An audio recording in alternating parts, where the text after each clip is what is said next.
Hello everyone. India US trade deal पर बहुत लोगों का सोच था कि क्या सही है क्या गलत है, तो मैंने सोचा एक वीडियो ऐसा बनाऊं जिसमें फैक्ट जो है वो सीधे सीधे इंडिया और यूएसए के ओरिजिनल एम्बेसी के कॉन्सुलेट के वेबसाइट से ही डायरेक्ट आपको वीडियो दिखा रहा हूं बना करके। और देख सकते हैं आप, ये वेबसाइट है, ये मेरे मैकबुक पे ये वेबसाइट मैंने ओपन कर रखी है। और इसमें आप एक एक लाइन जो मैं आपको बताने जा रहा हूँ उसको ध्यान से सुन सकते हैं।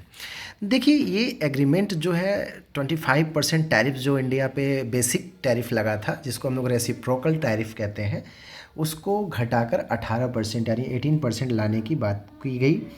और जो एक्स्ट्रा 25% लगे थे वो सिर्फ इस बात को बोल के लगाया गया था कि भाई इंडिया रसिया से ऑयल खरीद रहा है, इसलिए 25% हम जो है उसके ऊपर सैंक्शनड ऑयल खरीदने के लिए, अमेरिका की बात न मानने के लिए 25% एक्स्ट्रा टैरिफ लगा रहे हैं, जो कि करीब करीब 10-11 महीने तक इंडिया ने ये टैरिफ पे भी किया है ना, यानी 50% नियरली। तो उसको सैंक्शन को पहले जो 25% था उसको जब इंडिया ने बताया कि भाई हम ये ऑयल नहीं खरीद रहे हैं, बहुत कम कर चुके हैं, तो उन्होंने कहा ठीक है भाई, ये 25% आपका हटा दिया जाएगा। नेक्स्ट जो 25% इन्होंने लगाया था, जो कि इसके पहले अमेरिका के बहुत सारे जो है सर्विसेज जो इंडिया की तरफ से एक्सपोर्ट इंपोर्ट के माध्यम से जो है प्रोडक्ट्स जो अमेरिका जाते थे इंडिया से एक्सपोर्ट करके, उस पर 3 से 5% के आसपास की टैरिफ होती थी। तो ये जो है नियरली अब 25% पहुंचाया गया था और फिर वहाँ से सेटल करके 18% यानी 18% कर दिया गया। और उन्होंने ये जब बायलैटरल ट्रेड एग्रीमेंट किया, जिसको देखिए यहाँ पे लिखा हुआ है US India bilateral trade agreement, तो इसमें 25% जो जितने भी इंपोर्ट के प्रोडक्ट होंगे अमेरिका वाले जो इंपोर्ट करेंगे इंडिया से, या इंडिया वाले एक्सपोर्ट करेंगे अमेरिका को, तो ये 25 से 18% कर दिया गया है। और इसमें टर्म्स जो एग्रीमेंट में इंक्लूड किए गए हैं उसमें ध्यान दीजिएगा, इंडस्ट्रियल गुड्स जो होंगे, यूएस फूड और एग्रीकल्चरल प्रोडक्ट्स लिखा हुआ है, ध्यान दीजिएगा, including dried distillers grains, red sorghum, tree nuts, fresh processed fruits, soybean oil, wine, spirits and additional products। तो यहाँ पे कुछ ध्यान दीजिएगा, सोयाबीन ऑयल क्या है भाई? एग्रीकल्चर से बनने वाली चीज़ है। नट्स क्या है? एग्रीकल्चरल प्रोडक्ट है।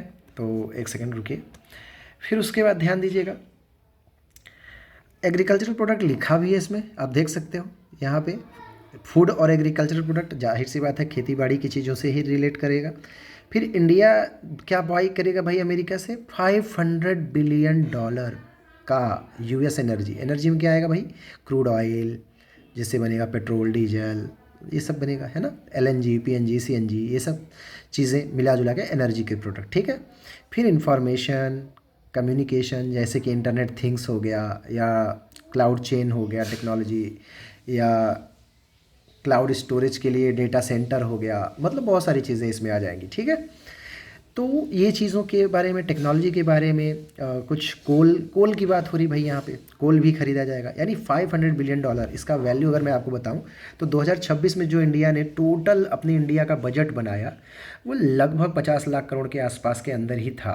और ये अमाउंट लगभग 47 लाख करोड़ के आसपास, यानी कि मतलब नियरली अगर देखा जाए, अप्रॉक्स किया जाए, तो एक बराबर जैसा ही लग रहा है ना।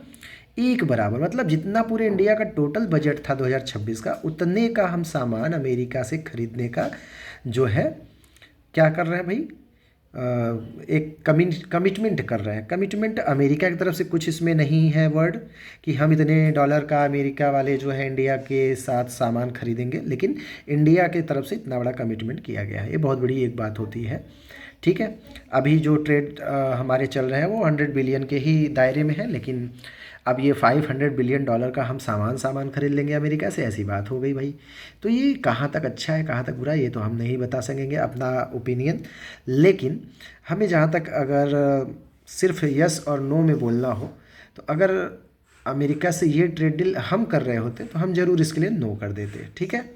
क्योंकि ये साफ साफ समझ में आ रहा है कि कमिटमेंट वन साइडेड है, ना कि सेकंड तरीके से दूसरे अदर पार्ट में वो भी उतने ज़्यादा इंटरेस्टेड हैं इस एग्रीमेंट में अच्छे काम के लिए या हमारे फेवर के लिए, हमारे फ़ायदे के लिए, ठीक है। नेक्स्ट थिंग क्या है भाई, डोनाल्ड ट्रंप ये कह रहे हैं कि हम लोग अपना जो है नॉन टैरिफ बैरियर भी जो हम प्रोटेक्शन दे रखे हैं उसको लोअर कर देंगे।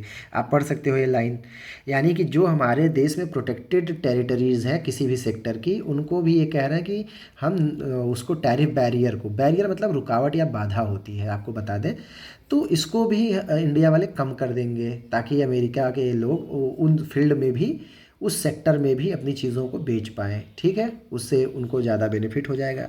ये डोनाल्ड ट्रंप के साथ साथ सभी लोग कह रहे हैं। और ध्यान दीजिएगा ये वेबसाइट आप लोग, US embassy and consulates in India, usembassy.government। ठीक है, अब याद रखिए कि ये ओरिजिनल वेबसाइट से हम सारी चीज़ें आपको वीडियो रिकॉर्ड करके बता रहे हैं।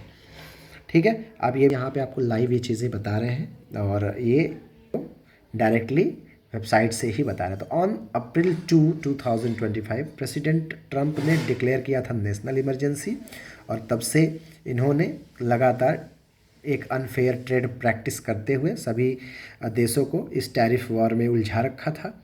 और अब इसमें धीरे धीरे नेगोशिएट करते करते अमेरिका ने अपने ही टर्म्स एंड कंडीशन पे हर देश के साथ लगभग एक तरफा डील किया है। तो इंडियन गवर्नमेंट जो इतने दिनों तक झुकने के लिए रेडी नहीं थी, उसे इन कंडीशंस, टर्म्स एंड कंडीशन पे तब भी नहीं झुकना चाहिए था, और ये ट्रेड डील भी एक तरफा जैसा ही लगभग दिख रहा है। अब देखिए, कुछ फ़ायदे और कुछ नुकसान तो हर जगह हर डील में होते हैं, लेकिन ये कुछ ज़्यादा वन साइडेड लग रहा है। मतलब मेरी ओपिनियन के हिसाब से भारत सरकार को इस ट्रेड डील में थोड़ा सा बच के स्टेप्स लेने चाहिए। अभी भी बहुत सारी चीज़ें सिर्फ डील के वर्ड्स तक सीमित हैं, ये पूरी तरह से साइंड अथॉरिटी वाले पेपर्स की तरह नहीं सामने आया हुआ है। लेकिन अगर जिस दिन ये पूरी तरह से लागू होगा तो निश्चित रूप से अमेरिका को इससे ज़्यादा बेनिफिट होने वाला है। तो यूएस ट्रेड डील इंडिया के साथ जो अभी हाल फिलहाल में अनाउंस हुआ है, न कि हो गया है, इसका ये जो है मेरा आउटकम और विचार है। आप लोग भी इन चीज़ों पे आप जाके इस वेबसाइट पे देख सकते हो, अच्छे से डीलिंग समझ सकते हो क्या चीज़ें हैं कैसी हैं। Take care, bye bye.